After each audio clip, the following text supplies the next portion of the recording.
Assalamualaikum warahmatullahi wabarakatuh. Bismillahirrahmanirrahim. Alhamdulillahi rabbil alamin. Wassalatu wassalamu ala rasulillah wa ala alihi wasahbihi ajma'in. Amma ba'd. ബഹുമാനപ്പെട്ട സത്യവിശ്വാസികളെ, സത്യവിശ്വാസിനികളെ, ഈ corona കാലഘട്ടത്തിൽ കണ്ട ഏറ്റവും വലിയ ഒരു അത്ഭുതം, വലിയൊരു അനുഭവം ഒരു ഡോക്ടർ നിലയ്ക്ക് എന്താണെന്ന് വെച്ചാൽ, ഇന്ന് അൽഹംദുലില്ലാഹി റബ്ബിൽ ആലമീൻ ഒരുപാട് രോഗങ്ങൾ കുറഞ്ഞിട്ടുണ്ട്. ഒരുപാട് യഥാർത്ഥത്തിൽ തീർച്ചയായിട്ടും ഒരുപാട് രോഗികൾ ബുദ്ധിമുട്ടുന്നുണ്ട് എന്ന് എനിക്ക് കൃത്യമായിട്ട് അറിയാം. സ്ഥിരമായിട്ട് ഒരുപാട് മരുന്നുകൾ കഴിക്കുന്ന പല രോഗങ്ങൾ കാരണം ഒരുപാട് പേര് ബുദ്ധിമുട്ടുന്നുണ്ട്. എന്നെ നിരന്തരമായിട്ട് ഫോൺ വിളിക്കുകയും വാട്സാപ്പിലൂടെ ഒക്കെ അവരെ വിഷമങ്ങളും അവർക്ക് കോളേജിൽ വരാൻ പറ്റാത്തതും. അപ്പോൾ ഞാനൊക്കെ പലപ്പോഴും മരുന്ന് അതന്നെ തുടർന്ന് പോയാൽ മതി, പലപ്പോഴും ഫോണിലോട്ടൊക്കെ ഉപദേശം കൊടുക്കാൻ പറ്റുന്നൊക്കെ ഉപദേശം കൊടുക്കാറുണ്ട്. നമുക്ക് ഈ ലോക്ക്ഡൗൺ ഒക്കെ കഴിഞ്ഞ് കൊറോണ ഒക്കെ പോയിട്ട് നിങ്ങൾ മടങ്ങി വന്നാൽ മതി, ശരി. പക്ഷെ എന്നാൽ പോലും പുതിയ രോഗികളും രോഗങ്ങളൊക്കെ വളരെ കുറഞ്ഞിട്ടുണ്ട് സഹോദരന്മാർ. നിങ്ങൾ ഏത് പ്രൈവറ്റ് ഹോസ്പിറ്റലിലോട് ചോദിച്ചു നോക്ക്. ഞാൻ എൻ്റെ മെഡിക്കൽ കോളേജിലെ അനുഭവം പറയാം. ഇപ്പോൾ നമുക്ക് അറിയാം, സ്വാഭാവികമാണ്, അപകടം, കൊലപാതകം, ബലാത്സംഗം ഇതൊക്കെ നല്ലോണം കുറഞ്ഞിട്ടുണ്ട്. അതെല്ലാവർക്കും അത് സ്വാഭാവികമാണ്. കളവ്, മോഷണം അതൊക്കെ കുറഞ്ഞിട്ടുണ്ട്. വേറെ ഒരുപാട് വലിയ അത്ഭുതം എന്താണെന്ന് വെച്ചാൽ, ഇപ്പൊ കാഷ്വാലിറ്റി ഡ്യൂട്ടി ഒക്കെ എടുക്കാറുണ്ട് ഇപ്പോഴും. അപ്പോൾ ഹാർട്ട് അറ്റാക്ക്, സ്ട്രോക്ക്, അല്ലാഹുവേ, മറ്റു പനികൾ ഇതൊക്കെ നല്ലോണം കുറവുണ്ട് സഹോദരന്മാർ. ഉറപ്പാണ്, അത്ഭുതമാണുള്ളത്. അത് വലിയൊരു അത്ഭുതമാണ്. ഹാർട്ട് അറ്റാക്കും സ്ട്രോക്കൊക്കെ കുറേച്ച വലിയ അത്ഭുതം. കാർഡിയോളജിന്റെ അടുത്ത് ചോദിച്ചു നോക്കൂ, ന്യൂറോളജിന്റെ അടുത്ത് ചോദിച്ചു നോക്ക്. എന്തുകൊണ്ട് സംഭവിക്കുന്നു സഹോദരന്മാർ? നമ്മൾ ആഴത്തിൽ നമ്മൾ ചിന്തിക്കേണ്ട, പഠിക്കേണ്ട ഒരു വിഷയമാണ്. പണ്ട് നമ്മൾക്ക് ഒപിയിലേക്ക് 400 OP, കാഷ്വാലിറ്റി 400 പേഷ്യൻസ് ഒക്കെ വരാണ്ട്. ഇപ്പൊ അതൊന്നുമില്ല. എവിടെ പോയി സഹോദരന്മാർ? അപ്പൊ ഒരു കാരണം വെച്ചാല് അനാവശ്യമായ ചെറിയ പ്രശ്നമാകുമ്പോഴത്തേക്ക് ഉടനെ പോയിട്ട് ഡോക്ടറെ കാണിക്കുക, മരുന്ന് എഴുതുക. ഇപ്പൊ അതൊന്നും ആവശ്യമില്ല. ചെറിയ പനി, ജലദോഷമൊക്കെ വരുമ്പോൾ വീട്ടിൽ തന്നെ ഇരുന്ന് 1-2 ദിവസം പാരസെറ്റമോളൊക്കെ കഴിച്ചിട്ട് അങ്ങ് തട്ടിമുട്ടി നോക്കും, പോകും. പിന്നെ സ്വാഭാവികമായിട്ട് പോകും സഹോദരന്മാര്. ഇതാ മരിയത്തു ഫഹുവ യശ്ഫീൻ എന്നുള്ള ചിന്ത മനുഷ്യനെ എപ്പോഴും ഉണ്ടായാൽ മതി. ഇത് രോഗം നമ്മൾക്ക് വന്നു കഴിഞ്ഞാൽ അത് ചികിത്സിച്ച് മാറ്റുന്നത് ഡോക്ടറോ ഹോസ്പിറ്റലോ പ്രൈവറ്റ് ഹോസ്പിറ്റലോ ഒന്നുമല്ല, ഏകനായ പടച്ച റബ്ബാണ്. നമ്മൾക്ക് തന്നെ നമ്മുടെ ശരീരത്തിനെ റബ്ബ് സുബ്ഹാനഹു തആല സെൽഫ് ഹീലിംഗ് പ്രോസസ്സ് തന്നിട്ടുണ്ട്. അപ്പൊ ഒരുപാട് രോഗികളൊന്നും വരുന്നില്ല. പക്ഷെ നമ്മളൊന്ന് ചിന്തിക്കണം, എന്തുകൊണ്ട് ഈ ഹാർട്ട് അറ്റാക്ക്, സ്ട്രോക്ക് ഒക്കെ കുറഞ്ഞു വരുന്ന സഹോദരന്മാര്? ഇതിനൊക്കെ പ്രധാനപ്പെട്ട ഒരു വിഷയം നമ്മൾ മനസ്സിലാക്കേണ്ടത്, ഒരു മഹാഭൂരിപക്ഷം രോഗങ്ങൾക്ക് ഒരു പ്രധാനപ്പെട്ട ഒരു കാരണം, ഒരു രോഗം വരാൻ പല കാരണങ്ങളുണ്ടാവും. നമ്മൾ ചിന്തിക്കണം. മൾട്ടി ഫാക്ടോറിയൽ പറയും. അതായത് അദ്ദേഹത്തിന്റെ പാരമ്പര്യം, അദ്ദേഹത്തിന്റെ ജീവിത ശൈലി, അദ്ദേഹത്തിന്റെ ഭക്ഷണ രീതി, അദ്ദേഹത്തിന്റെ പ്രകൃതി ചുറ്റുപാടുള്ള അന്തരീക്ഷം, അദ്ദേഹം ഏത് കുടുംബത്തിൽ എങ്ങനെ ജീവിക്കുന്ന വ്യക്തിയാണ്, എങ്ങനത്തെ സ്ട്രെസ് ഉണ്ടോ, സിഗരറ്റ്, മദ്യം, കഞ്ചാവ്, മറ്റു അഡിക്ഷൻസ് ഉണ്ടോ, പല കാരണങ്ങൾ കൊണ്ടിട്ടാണ് യഥാർത്ഥത്തിൽ ഒരു മനുഷ്യന് രോഗം വരുന്നത്. ഒറ്റ കാരണമല്ല സഹോദരന്മാരെ. ഇപ്പൊ കൊറോണനെ പറ്റി ഒന്ന് ചിന്തിച്ചാൽ മതി. കൊറോണ വന്നിട്ട് 93 വയസ്സ്, 80-85 വയസ്സുള്ള മുകളിൽ ഒരു ഉപ്പയും ഉമ്മയും രക്ഷപ്പെട്ടു, ആലോചിക്കണേ. അതേസമയത്ത് 25 വയസ്സുള്ള ഒരു വ്യക്തി മരണപ്പെടുകയും ചെയ്തു. അപ്പൊ ഇതിനൊക്കെ പല കാരണങ്ങൾ ഉണ്ടാവും. നമ്മുടെ ശരീരത്തിൽ തന്നെ ഒരുപാട് കാരണങ്ങളുണ്ടെന്ന് കൃത്യമായിട്ട് മനസ്സിലാക്കാം. ഒരു പ്രധാനപ്പെട്ട കാരണത്തെ പറ്റിയാണ് ഇൻഷാ അല്ലാഹ് ഞാൻ ഇന്ന് ചർച്ച ചെയ്യുന്നത്. അത് എന്താണെന്ന് ചോദിച്ചാൽ സ്ട്രെസ്. സഹോദരന്മാരെ, ഒരു വലിയ ഭൂരിഭാഗം രോഗത്തിനും, പ്രത്യേകിച്ചും ലൈഫ് സ്റ്റൈൽ ഡിസോർഡേഴ്സ് എന്ന് നമ്മൾ പറയുന്നത്, സ്ട്രെസ് വലിയൊരു ഫാക്ടറാണ്. വല്ലാതെ ടെൻഷൻ, സ്ട്രെസ്. ഈ സ്ട്രെസ് കൊണ്ട് നമ്മൾ മനസ്സിലാക്കേണ്ടത്, യഥാർത്ഥത്തിൽ ഇപ്പൊ നമ്മൾ സ്ട്രെസ്സിന് ചെറിയ ഉദാഹരണങ്ങൾ പറഞ്ഞുതരാം. നമ്മള് പെട്ടെന്ന് റോട്ടില് ഒരു പട്ടി ഓടി വന്ന് കടിക്കാൻ വരുന്നു, നമ്മൾ സ്ട്രെസ്ഡ് ആവും, നമ്മൾ ബേജാറാവും. ഈ ബേജാറാവുമ്പോൾ എന്തൊക്കെ സംഭവിക്കുക? നമ്മളെ എഡ്രിനൽ കോർട്ടക്സിനൊക്കെ ഒരുപാട് സ്ഥലത്ത് എഡ്രിനാലിൻ വരും, കോർട്ടിസോൾ വരും. ഇതൊക്കെ എന്ത് ചെയ്യും? നമ്മുടെ ഹൃദയമിടിപ്പ് വല്ലാതെ കൂട്ടും. ഹൃദയമിടിപ്പ്, മസിലൊക്കെ നല്ല കൺട്രാക്ട് ചെയ്ത് ഓടാൻ പ്രാപ്തിയാവും. ശരീരത്തിൽ ഉടനെ ഒരുപാട് ഗ്ലൂക്കോസ് വരും. അപ്പൊ നമ്മൾ എന്ത് ചെയ്യും? നമ്മൾ ഓടും രക്ഷപ്പെടാൻ. അപ്പൊ ഒരു സ്ട്രെസ് വരുമ്പോഴുള്ള മനുഷ്യന്റെ സ്വാഭാവികമായ റെസ്പോൺസ് എന്താണെന്ന് വെച്ചാൽ ഫൈറ്റ് ഓർ ഫ്ലൈറ്റ്. അങ്ങനെയാണ് പറയുന്നത്. അതായത് ഒന്നെങ്കിൽ നമ്മൾ അതിനെ നേരിടും. ഇപ്പൊ ഒരു വീട്ടിൽ പെട്ടെന്ന് കള്ളം കയറി വന്നാൽ നമ്മൾ ഒന്നെങ്കിലും നേരിടും.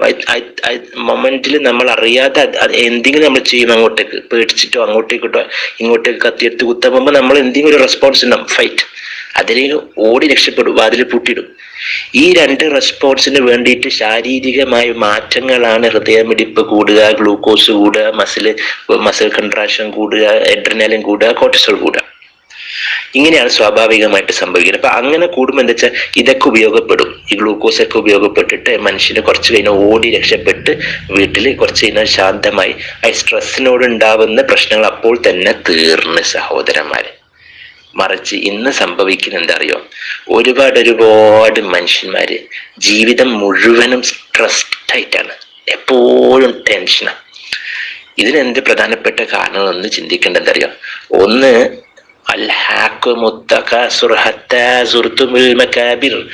അള്ളാഹയെ പരസ്പരം പെരുമ നടിച്ച് ദുരഭിമാനം കാണിക്കാൻ വേണ്ടി, പേരിന് വേണ്ടി, പ്രശസ്തിക്ക് വേണ്ടി, സമ്പത്തിന് വേണ്ടി, അധികാരത്തിന് വേണ്ടി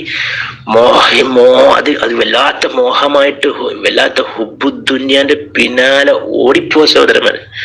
ഓടി ഓടി ഓടി ഓടി ക്ഷീണിക്കുക, സ്ട്രെസ്ഡ് ആവുക. അലച്ചോക്ക് സഹോദരന്മാരെ, വലിയ വിഷയമാണത്. ഇപ്പോൾ ലോക്ക്ഡൌണിന്റെ സമയത്തേക്ക് നമ്മൾ ചിന്തിക്കണം, ഇന്നെന്ത് സംഭവിച്ചു. ലോക്ക്ഡൌൺ കൊണ്ട് എല്ലാവരും വീട്ടിലൊതുങ്ങി ജീവിച്ചു. ആർക്കും പുറത്ത് ലോകമാന്യതക്ക് അവസരമൊന്നുമില്ല. പുറത്തു പോയി ഞാൻ വലിയൊരു സംഭവമാണെന്ന് കാണിക്കാൻ വലിയ സ്റ്റേജും കെട്ടി പ്രസംഗിക്കാനുള്ള അവസരങ്ങളൊക്കെ നഷ്ടപ്പെട്ടു. ആർക്കും തന്നെ അവനവന്റെ ഓഫീസിൽ പോയിട്ട് വീമ്പിളക്കാനും, ഞാൻ പുതിയ കാർ വാങ്ങിയിട്ടുണ്ട്, എന്റെ കൊട്ടാരം പോലത്തെ വീട് കണ്ടോ, വീട് കൂടുതൽ നിങ്ങൾ വരുന്നില്ലേ, എന്റെ മകള് കണ്ടോ, മകളെ കല്യാണം, ഇതൊന്നും പറയാനും അവസരമില്ല, ഒന്നും അവസരമില്ല. അതിനൊന്നും അർത്ഥമില്ലാതെ ഇപ്പൊ നമ്മുടെ ജീവൻ തന്നെ അറിയില്ല, ജീവനോട് ഉണ്ടാവോ, കൊറോണ കൊണ്ടുപോകുന്ന അറിയില്ല. അപ്പൊ നമ്മളെല്ലാവരും ഒരുപാട് പേര് സ്ട്രെസ്സൊന്നുമില്ലാതെ ജീവിതത്തിൽ അടങ്ങി ഒതുങ്ങി വീട്ടില് ഭാര്യ മക്കളൊക്കെ സ്വസ്ഥമായി സന്തോഷത്തോടെ വീട്ടിലുള്ള ഭക്ഷണം തന്നെ ഭാര്യ മക്കളൊക്കെ ഒരുമിച്ച് കഴിക്കുമ്പോൾ ഐശ്വര്യ വന്ന് കൃത്യമായിട്ട് പറഞ്ഞു, ബർക്കത്തുണ്ടാവും, സ്നേഹം ഉണ്ടാവും, പരസ്പരം കാരുണ്യം ഉണ്ടാവും. ഉള്ളതിൽ വെച്ച് തൃപ്തിപ്പെടാം. ഭക്ഷണം അധികം പുറത്തൊന്നും കിട്ടൂല സാധനം. ഹോട്ടൽ ഭക്ഷണമൊക്കെ ഒഴിവാക്കി, എല്ലാം ഒഴിവായി വീട്ടിലുള്ള ഭക്ഷണം വെച്ചിട്ട് തന്നെ ബിസ്മില്ല തിന്നതിന് അൽഹംദുലില്ലാ, അല്ലാഹ് നിനക്ക് സ്തുതി. നല്ലൊരു ബന്ധമായി എല്ലാവരും ഒരുമിച്ച് നമസ്കരിക്കുന്നു.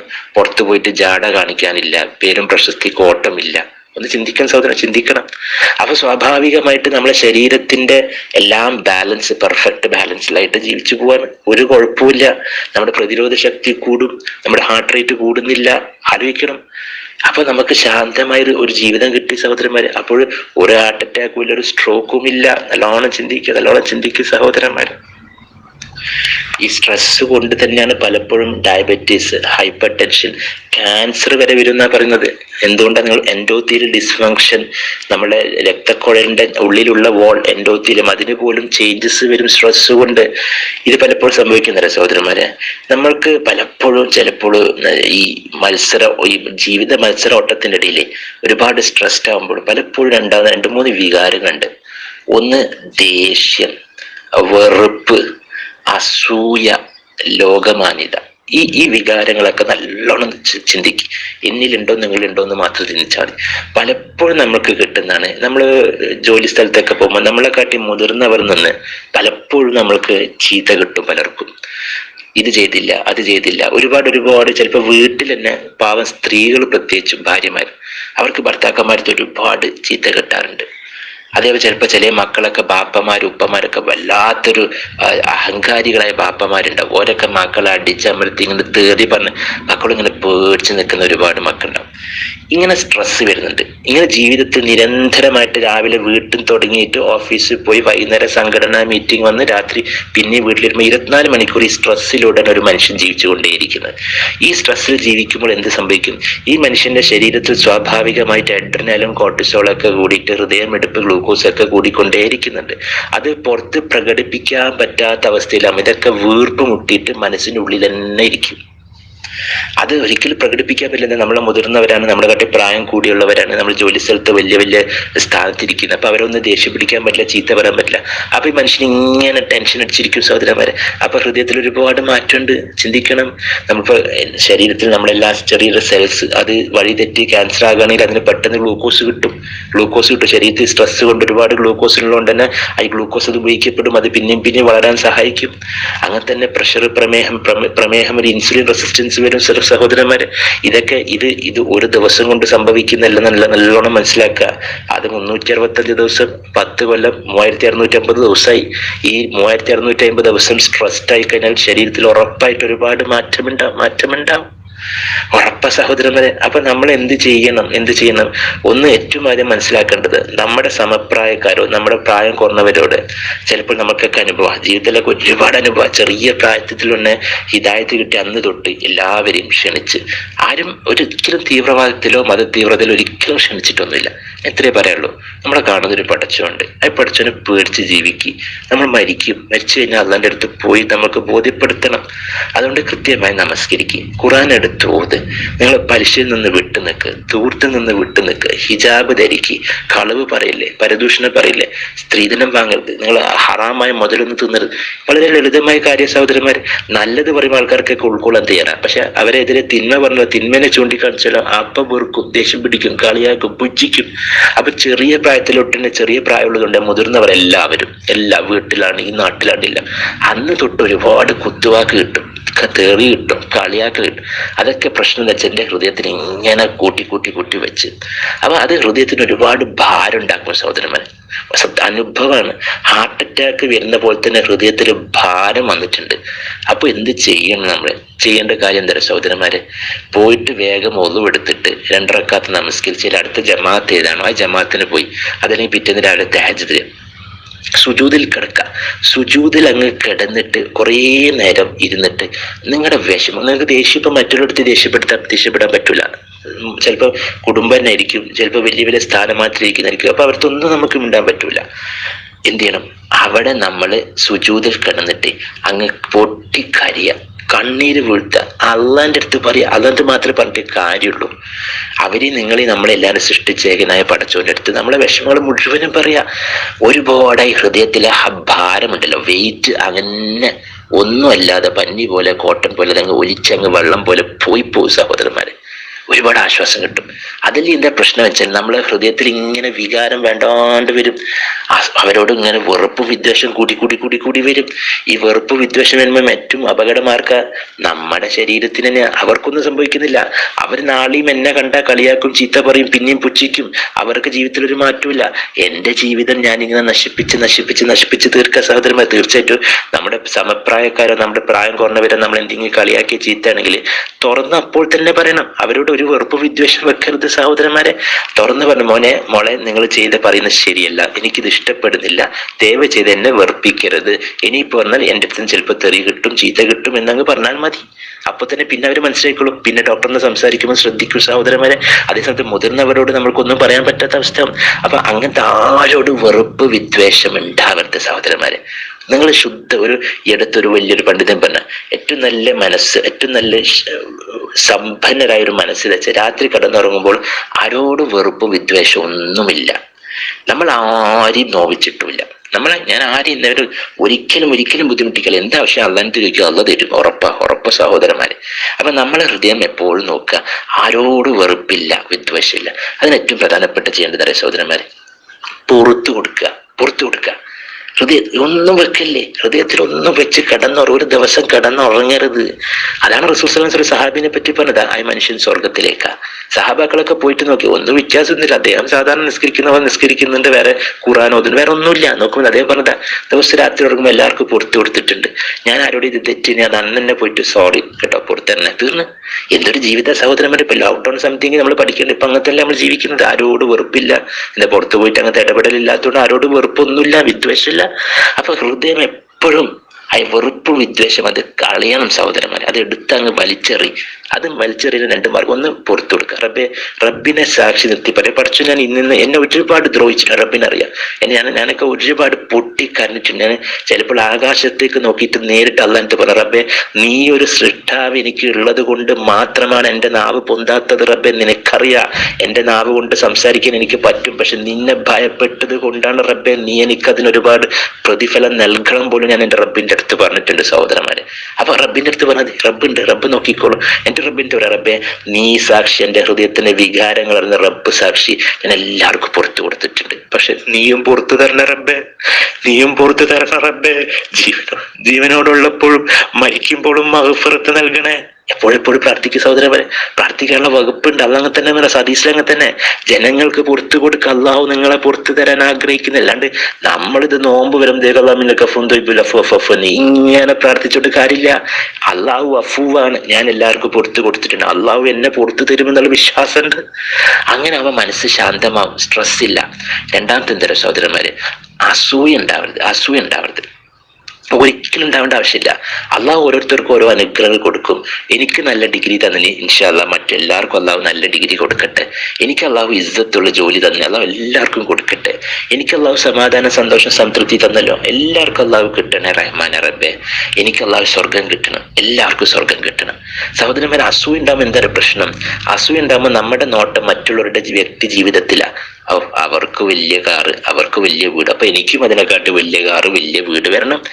അവരെ ഉയർച്ചയിൽ എനിക്ക് ഒരുപാട് ദുഃഖം തോന്നും, എനിക്ക് ഒരുപാട് വിഷമം തോന്നും. അപ്പൊ ആർക്കാണ് ദോഷം വരുന്നത്? എന്റെ സ്വന്തം ശരീരത്തിന്. വേറെ ആർക്കൊന്നും ബുദ്ധിമുട്ടൊന്നുമില്ല കേട്ടോ, വേറെ ആർക്കും ഒന്നുമില്ല.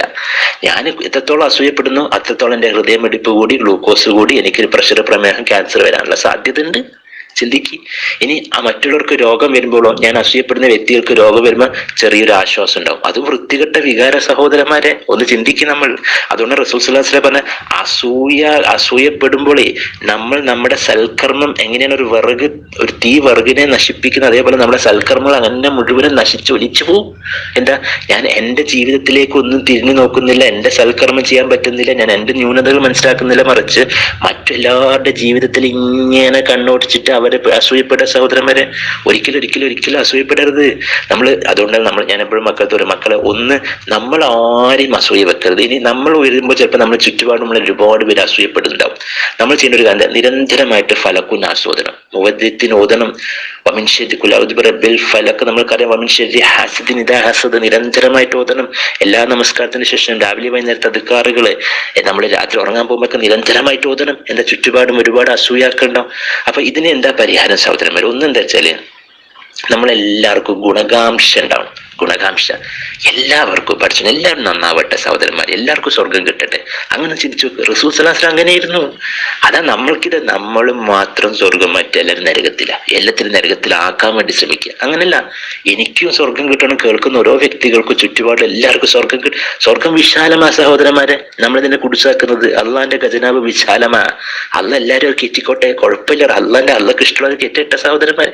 എനിക്ക് സ്വർഗം കിട്ടും, എല്ലാവർക്കും സ്വർഗം കിട്ടണം. അപ്പൊ നമ്മൾ എല്ലാവർക്കും നല്ലതേ വരാൻ ആഗ്രഹിക്കുള്ളൂ. അവർക്കും നല്ലത് വരട്ടെ, എനിക്കും വരട്ടെ, നല്ലത് നമുക്ക് എല്ലാവർക്കും വരട്ടെ. സുബ്ഹാനല്ലാഹ്.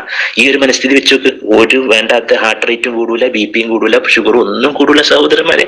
ഇനി നമ്മൾ അസൂയപ്പെടുന്ന ആൾക്കാരുണ്ടാവും. അതെന്ത് ചെയ്യണം? അവരോട് നല്ല വിധത്തിൽ പെരുമാറിയാൽ മതി. അവർക്ക് രോഗം വരുമ്പോൾ പോയിട്ട് സന്ദർശിക്കുക, അവരെ സഹായിക്കുക. അവർ സാമ്പത്തികമായിട്ട് എന്തെങ്കിലും ബുദ്ധിമുട്ടിന് പോയിട്ട് അവർക്ക് നമ്മളോട് സ്നേഹം വരും. അത് മാത്രമല്ല സഹോദരന്മാരെ, അവർക്ക് വേണ്ടി പ്രാർത്ഥിച്ചാൽ മതി. നമ്മൾ ആരോടേക്ക് വിദ്വേഷം, അസൂയ എന്തെങ്കിലും വരാൻ അവർക്ക് വേണ്ടി നിങ്ങൾ പ്രാർത്ഥിച്ചു നോക്കൂ. രാത്രി തഹജ്ജുദിൽ പഠിച്ചതിന് അവർക്ക് ഒരുപാട് ഹൈറും ബർക്കത്തും ഇട്ട് കൊടുക്കണേ, അവരെ അസുഖം മാറ്റി കൊടുക്കണം. നമ്മളുടെ ഒരുപാട് സ്നേഹം ഉണ്ടാവും. അപ്പം ഈ അസൂയയും പക, വിദ്വേഷമൊക്കെ ഒഴിവാക്കുക സഹോദരന്മാരെ. ഒരുപാട് ശാരീരിക മാനസികമായ രോഗങ്ങളൊന്നും ഉണ്ടാവില്ല. മൂന്നാമത്തെ തരം ലോകമാന്യത. ഇതിനർത്ഥം വെച്ചാൽ നമ്മൾ സൽക്കർമ്മം ചെയ്യേണ്ടതല്ല. തീർച്ചയായിട്ടും നമ്മളൊക്കെ നിരന്തരമായിട്ട് സാമൂഹ്യ സേവനം, ദഅവത്തൊക്കെ ചെയ്യണം. ഇന്ന് കുഴപ്പം എന്താ, ഇതിനെല്ലാത്തിനും പേരും പ്രശസ്തി വേണം. ഇനിയിപ്പോ നോക്കിയോ, ഇന്നിപ്പോ ലോക്ക്ഡൌൺ ആയിട്ട് ആർക്കും അത് പ്രകടിപ്പിക്കാനൊരു കരുത്തൊന്നുമില്ല, അതിനുള്ള മാർഗമൊന്നുമില്ല. ഇനിയിപ്പോ ഇത് കൊറോണ പോയി കഴിഞ്ഞാൽ ഇതിന് ക്രെഡിറ്റ് ആർക്ക് വേണം? സർക്കാരിന് കൊടുക്കണം, ഡോക്ടർമാർക്ക് വേണം. സഹോദരൻ, ഇതൊരു ടീം വർക്കാ. സർക്കാരിന്റെ കഴിവുണ്ട്, ജനങ്ങൾ അത് സഹകരിച്ച്, ഡോക്ടർമാര്, നഴ്സുമാർ, അറ്റൻഡർമാർ, സ്വീപ്പർമാർ, അവരൊക്കെ ഒരുപാട് പ്രവൃത്തിയുണ്ട്. ഗ്രൗണ്ട് ലെവലിൽ root work, primary health centres, പോലീസുകാർ, ഒരുപാട് പേരുടെ, കളക്ടർമാർ, എല്ലാവരുടെയും കൂട്ടിയിട്ടൊരു എഫേർട്ടാ. ഇത് കഴിഞ്ഞാൽ ഇതിന് ആർക്ക് അവാർഡ് കിട്ടണം? ഇതാണ് പ്രശ്നം സഹോദരൻ. അവിടെ നിയത്ത് കളങ്കമാവുന്നു. അപ്പൊ നേരെ മറിച്ച് നമ്മൾ എന്ത് ചെയ്യണം? ഒരുപാട് സൽക്കർമ്മം ചെയ്യണം. പക്ഷെ നിയത്ത് എന്താ? ഞാൻ ഖബറിൽ പോയി കഴിഞ്ഞിട്ട് അവിടുത്തെ ജീവിതം അള്ളാഹുവിന്റെ സത്യ ഒരു ജീവിതം ഉണ്ട് കേട്ടോ, ജീവിതം ഉണ്ട്. ഇന്ന് ഒരുപാട് പേര് മരണപ്പെട്ടു പോകുന്നുണ്ട്. അതിന് ശേഷം ഒരു വലിയ ജീവിതമുണ്ട്. എന്റെ റബ്ബ് സുബ്ഹാനഹു വ തആല തൃപ്തി മാത്രം. എന്റെ റബ്ബിന് ഈ കർമ്മം ഇഷ്ടപ്പെടുന്നുണ്ടോ റബ്ബേ? നമ്മൾ ചിന്തിക്കുന്ന വലിയ വിഷയ സഹോദരന്മാരെ. റംസാനിലൊക്കെ ഇപ്പൊ പള്ളികൾ പൂട്ടാൻ പോകാൻ ആലോചിച്ചോക്ക്. നമ്മൾ ഇത്രയും കാലം അടിച്ചു പൊളിച്ചു റംസാനും ദഅവത്തും പ്രസംഗം ഇഫ്താർ പാർട്ടി ഒന്ന് ചിന്തിക്കും നമ്മൾ. അവിടെ എവിടേക്കോ നമ്മൾക്ക് സംഘടനാ സ്പിരിറ്റും കളങ്കം വന്നില്ലേ? നിയത്തിലെ നിഷ്കളങ്കത നഷ്ടപ്പെട്ടില്ലേ? എന്റെ സംഘടന വലുതാക്കാനല്ലേ ഞാൻ ഇത്രയും നാൾ പ്രവർത്തിച്ചല്ല? അള്ളാഹുവിന്റെ ദീൻ, എല്ലാവരും അള്ളാഹുവിനെ തിരിച്ചറിയണം, അള്ളാഹിന്റെ ഖുർആൻ വായിച്ചു തുടങ്ങണം, എല്ലാവരും അള്ളാഹിന്റെ പള്ളിയിലേക്ക് പോകണം, എല്ലാവരും അള്ളാഹിന്റെ പ്രവാചകന്റെ സുന്നത്ത് പിൻപറ്റണം. ഇതായിരുന്നു എന്റെ നിങ്ങളുടെ നിയത്ത്. ഒന്ന് ചിന്തിക്കുക. അപ്പൊ അങ്ങനെ നിയത്തം പലപ്പോഴും ഈ ദുനിയാവിൽ പേരോ പ്രശസ്തിയോ ഒന്നും കിട്ടൂല, കുത്തുവാക്ക് ചിലപ്പോൾ കിട്ടുള്ളൂ. പക്ഷെ മരിച്ചു കഴിഞ്ഞാൽ അള്ളാഹുവായി നിയത്തിനെ പൊന്നുപോലെ വളർത്തി ഇസ്സത്ത് ഇട്ട് തരും സഹോദരന്മാരെ. മരിച്ചു കഴിഞ്ഞാൽ നിങ്ങൾ ലോകം മുഴുവനും തിരിച്ചറിയും, ലോകം മുഴുവനും നിങ്ങൾക്ക് വേണ്ടി പ്രാർത്ഥിക്കും. ഈ ജനങ്ങളുടെ പേരും പ്രശസ്തിക്ക് പിന്നാലെ ഓടിയാൻ തരും. നിങ്ങൾ ജീവിക്കുമ്പോഴേ പ്രവൃത്തി ചെയ്യുമ്പോൾ മാത്രം ഒരുപാട് പൊക്കിയിട്ട് നിങ്ങൾക്ക് അവാർഡും തന്നിട്ട് പിറ്റേ ദിവസം തന്നെ നിങ്ങളെ കുറ്റപ്പെടുത്തും. നേരെ മറിച്ചോ, ഇതൊന്നും വേണ്ട റബ്ബേ, ദുനിയാവ് ഒന്നും ആഗ്രഹിക്കില്ല, ഒരുപാട് അധ്വാനിക്കും അള്ളാഹുവിന്റെ വജു ഉദ്ദേശിച്ചുകൊണ്ട് നിന്റെ തൃപ്തിക്ക് വേണ്ടി. നീ തൃപ്തിപ്പെടണേ എന്നുള്ള നിഷ്കളങ്കമായ നീയത്തന്നെയില്ലേ? ജീവിക്കുന്ന കാലഘട്ടത്തിൽ ആരും അറിയില്ല, ആകെ പേപ്പറിന്റെ ഫോട്ടോയിൽ ഇവൻ മരണപ്പെട്ടു എന്ന വാർത്ത മാത്രമേ അറിയുള്ളൂ. അതിനുശേഷം അല്ലാഹു സുബ്ഹാനഹു വ തആല ഈ സന്ദേശം ഓരോരുത്തരുടെ ഹൃദയത്തിലേക്ക് എത്തിച്ചു കൊടുക്കും. സഹോദരന്മാരെ, വിനീതമായ അഭ്യർത്ഥനയാണ്. നല്ല ശാരീരിക മാനസിക ഒരു ആത്മീയമായ ആരോഗ്യത്തിന് നമ്മൾ ഒഴിവാക്കേണ്ട 2-3 വലിയ ക്യാൻസറുകൾ, രോഗങ്ങളുണ്ട്. ഒന്ന് പക, വിദ്വേഷം, അസൂയ, ലോകമാന്യത. അള്ളാഹു സംസാരിക്കുന്ന എനിക്കും കേൾക്കുന്ന ഓരോ വ്യക്തികൾക്കും അള്ളാഹുവെ നമ്മുടെ ഹൃദയങ്ങൾ ശുദ്ധീകരിച്ച ഖൽബുൽ സലീമായിട്ട് നിഷ്കളങ്കമായ നിയത്തോടെ ഇഖ്ലാസോടെ നിന്റെ വജു ഉദ്ദേശിച്ചുകൊണ്ട് ഒരുപാട് സൽക്കർമ്മം ചെയ്യാനുള്ള തൗഫീഖ് നൽകി അനുഗ്രഹിക്കണേ റബ്ബേ. ഹൃദയത്തിൽ എപ്പോഴും എല്ലാവരോടും സ്നേഹം, ബഹുമാനം, ഗുണകാംക്ഷ്യം ഇട്ടു തരണേ റഹ്മാൻ റബ്ബേ. എല്ലാ മ്ലേച്ഛമായ വികാരങ്ങൾ, അസൂയ, പക, വിദ്വേഷം, ലോകമാന്യത നിന്നെല്ലാം റബ്ബേ നീ നമ്മളെല്ലാവരെയും കാത്ത് സംരക്ഷിക്കണേ റബ്ബേ. ഏറ്റവും നല്ല ഖൽബും സലീമായിട്ട് തന്നെ ഏറ്റവും നല്ല ഈമാന്റെ അവസ്ഥയിൽ ലാ ഇലാഹ ഇല്ലല്ലാഹ് ചൊല്ലി മരണപ്പെട്ട് നാളെ പരലോകത്ത് ഏറ്റവും മനോഹരമായ വെളുത്ത ഹൃദയമുള്ള പ്രവാചകന്മാർ, സഹാബാക്കൾ, സിദ്ദീഖുകൾ, ശുഹദാക്കൾ, സാലിഹീങ്ങളുടെ കൂടെ തന്നെ ജന്നാത്തുൽ ഫിർദൗസിൽ ഒരുമിച്ച് കൂട്ടി അനുഗ്രഹിക്കണേ റഹ്മാനായ റബ്ബേ. ആമീൻ ആമീൻ ആമീൻ ബിറഹ്മതിക യാ അർഹമുർ റഹീമീൻ. അസ്സലാമു അലൈക്കും വറഹ്മത്തുള്ളാഹി വബറകാതുഹു.